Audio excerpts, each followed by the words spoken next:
Colorado lost their last game of the season, but that's not even close to their most important loss of the weekend. You are Locked On Buffs, your daily podcast on the Colorado Buffaloes. Part of the Locked On Podcast Network, your team every day.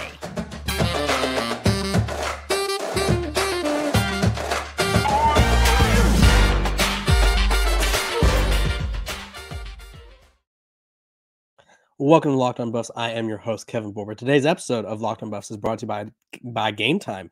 Download the Game Time app, create an account, and use code Locked On College for $20 off your first purchase. Sorry to stumble up there. I appreciate you guys for tuning in to Locked On Buffs, making us your first listen every day. We're free and available wherever you get your podcast. It's your team every single day right here. Oh, Colorado. So they lost. It was inevitable. They lost their last game of the season. Deion Sanders didn't play. They were starting Ryan Staub, who honestly played quite well. I want to give him his props.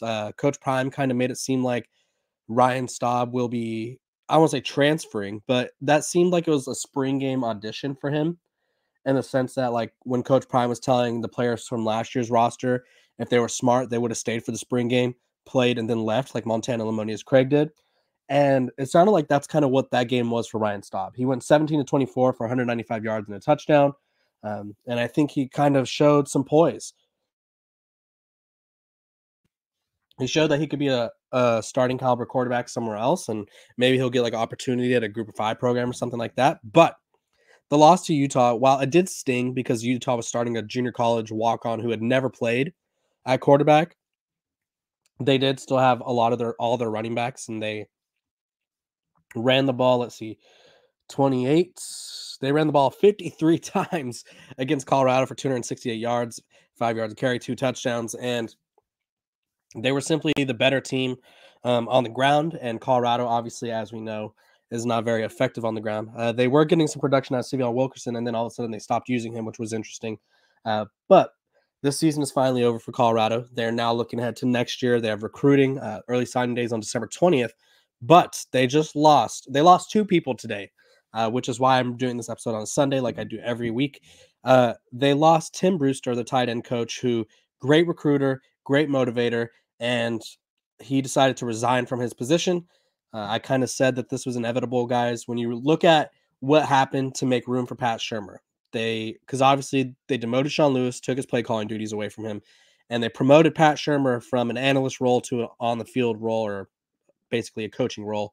And they had to demote someone because obviously that you can only have so many coaches, and that person that Deion Sanders, Coach Prime, decided to demote was Tim Brewster. And so obviously I didn't think he was going to stick around. I don't think you get demoted and then it's like, okay, we're all good now. Like, I don't think that's something that you want. I don't think anybody wants to feel as if they're indispensable or that they're just easily replaceable, or indispensable, like I was saying. And it's just not, I guess, the environment that Tim Brewster wanted to be in at this time. So he left. But they also lost another huge recruit on the recruiting trail, and this one is a blow for Colorado because they were not expecting this at all. I think with Winston Watkins and Talon Chandler, the signs were there. Winston Watkins has he already flipped his commitment once.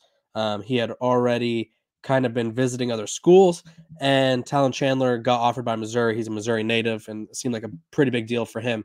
But Colorado lost a commitment from 4-star quarterback from 2025, Antoine Hill,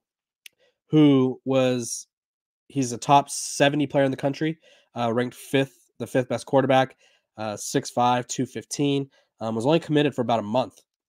He's got a lot of offers. He's got offers from Bama, Georgia, pretty much every school imaginable, Auburn, Florida, Notre Dame, whoever you name it, he's got that offer. And so what do all these, the coaching departure, not shocking. The recruiting departure, though, shocking. He said in an interview that he planned to enroll early and decided against it. So maybe he was hoping Deion Sanders was going to leave, or maybe he was hoping, who knows what he was hoping. But he decided that Colorado was not the place for him, and that he was going to be opening up his recruitment. And so this, again, it's causing people to worry. Like, what's going on in Colorado? And I think Coach Prime really needs to make a statement here in December, recruiting-wise. Otherwise, he may lose some steam in Boulder. And I think that's pretty shocking to say because it's not really something you'd expect from Coach Prime. But nonetheless, huge loss recruiting wise, and you just were not expecting this from Antoine Hill, who literally just committed October 20th. So obviously something went wrong there. Colorado now has to look elsewhere for their quarterback of the future in terms of who will replace Shadur after he leaves. They have Daniel Neal coming in. They're still in the mix for Bryce Underwood, maybe. So we'll see. But pretty shocking news nonetheless. So look out for Colorado. People are speculating that Coach Prime may be on the move. Texas A&M just hired Mike Elko, so he's not going to Texas A&M. I doubt Duke is the job for him. So I think he's staying at Colorado for now, but clearly there's something up in Boulder. This episode of Locked on Buffs is brought to you by our sponsors over at Game Time. You shouldn't have to worry about buying tickets to your next big event, whether it's sports, music, comedy, theater, anything near you, with killer last minute deals, all in prices, views from your seat, and the best price guarantee. Game Time takes the guessing work out of buying tickets. They have a way to kind of view your seat. They have last minute tickets, not last minute tickles. Last minute tickets, flash deals, zone deals, easy to find and buy tickets for every kind of event in your area. Views from all seats in the venue, lowest price guarantee, event cancellation protection, job loss protection. Again, last minute tickets. So download the Game Time app, create an account, and use code LOCKEDONCollege for $20 off your first purchase. Terms apply. Again, create an account and use code LOCKEDONCollege. That's LOCKEDON COLLEGE for $20 off your first purchase. Download Game Time today. Last minute tickets, lowest price guaranteed.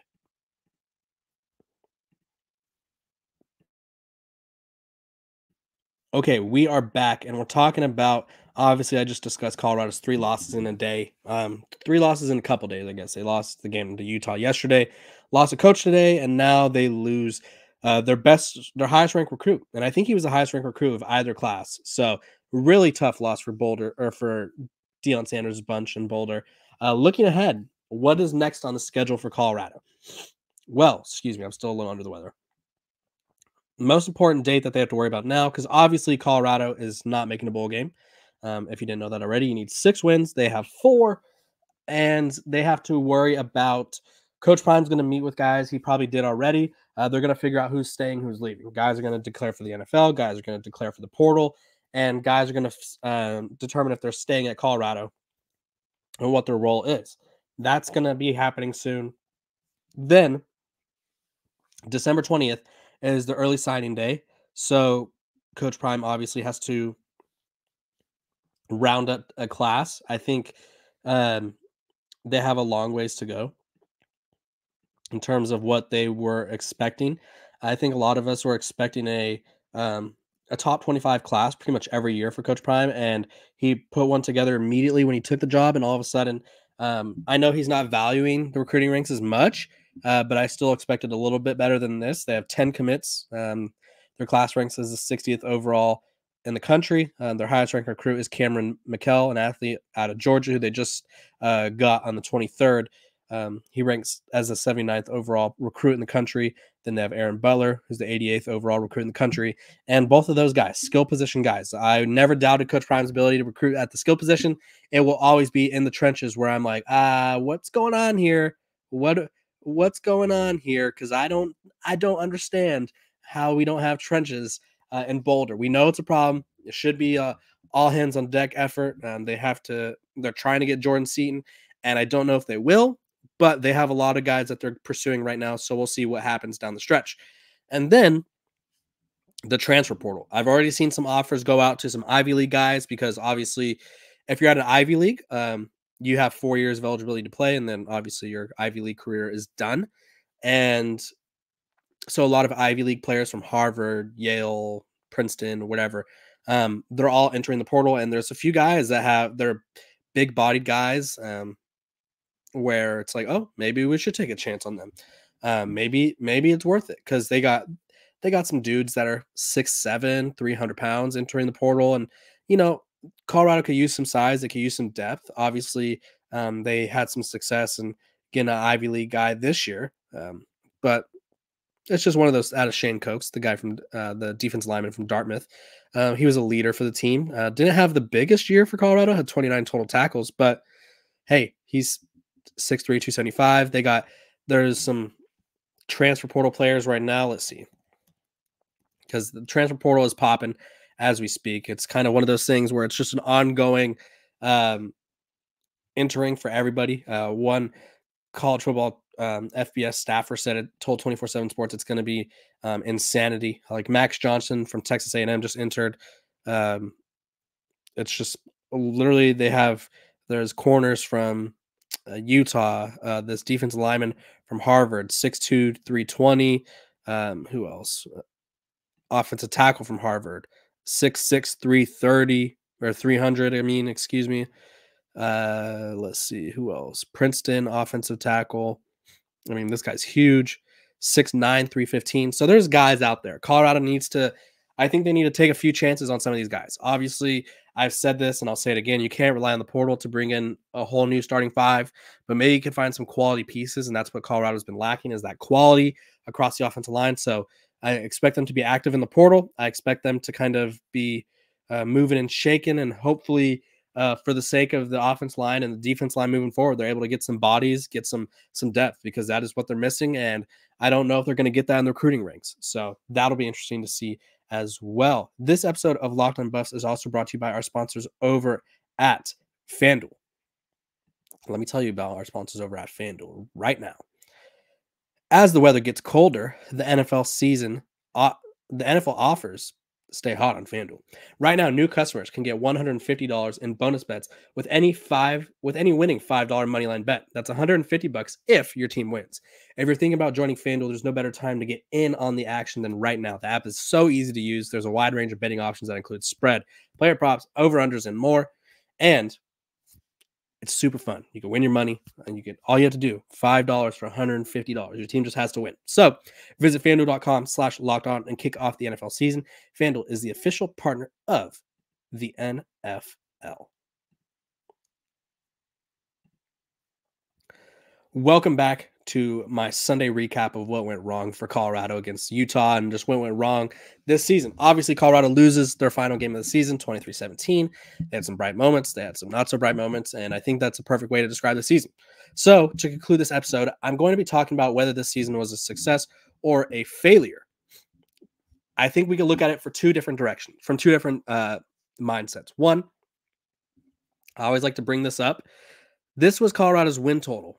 If you can't see it, it was 3.5. Prior to the season, people were projecting them to win around 3 games. They won 4, so they exceeded expectations. So that's a success. The program is as relevant as it's ever been. It's one of the most relevant in the country, and people from all over have interest in it, especially recruits and transfers. They just have some issues in terms of offensive line, defensive line, stability, and the coaching staff, but I think they could figure that out. But most watched team in the country, they overshot their win total for the year, and they're trending in the right direction in a Big 12 conference that's going to be pretty weak. So that's a success. Now, where they failed, I think you could say they failed down the stretch. I think you could say they failed in maintaining that same energy, maintaining consistency, because they had a lot of issues that they never really solved. They failed in establishing an identity, which Coach Prime said last week prior to the Utah game that they didn't know their identity. You don't want to be saying that prior to week 12. That's just not how it works. Like, obviously, that's the way he felt, but that means that your team hasn't had an identity all year long, and it shows. They lost to Stanford, blew a 29-point lead. They lost their last 6 games. So I think you could say they failed in the way they finished, but overall, the success, the trajectory of the program has to be considered a success until it's not. And the losses of recruits, losing a 2025 recruit like Winston Watkins is tough, but it's like, that's another year. Losing Antoine Hill, that's tough because he planned on enrolling early, so I'm not sure what went wrong there. But Colorado has a lot of things to figure out. They have a very big offseason ahead of them. And if they don't, I don't want to say turn things around in the trenches and I'll just say, if they don't turn things around in the trenches, this team will have no chance of competing ever. I think that was the biggest problem Willie Taggart had at Florida State. His offense line was constantly terrible, and it took Mike Norvell quite a while to fix it up. And now look at them; they're a top 5, top 4 team in the country. I don't know where they ended up in the new AP poll, but they're a top 5 team in the country. And Colorado cannot repeat the mistakes of programs that have failed Like Texas, Tom Herman had a horrible offensive line. And now Steve Sarkisian built that offensive line up, and Texas is about to be in the mix for the college football playoff. So you cannot be weak in the trenches and expect to succeed. And I think Coach Prime's strategy of building from the outside in, it led to great plays. It led to great athletes all over the field, but it hurt the team where they needed it the most, which was the quarterback position. Obviously, Shedeur Sanders was constantly fighting for his life. They couldn't stop the run on defense. They couldn't block. They couldn't run the ball on offense. They had a lot of issues. So, trajectory of the program and what they accomplished compared to what they were expected to accomplish, success. How they finished, I think that's a failure. You guys comment below what you think. I appreciate you guys for tuning in to Locked On Buffs. I will see you guys tomorrow as I do every single day. Make sure to like, subscribe, and follow. I hope you guys have a great rest of your day. This has been Locked On Buffs. I'm Kevin Borba.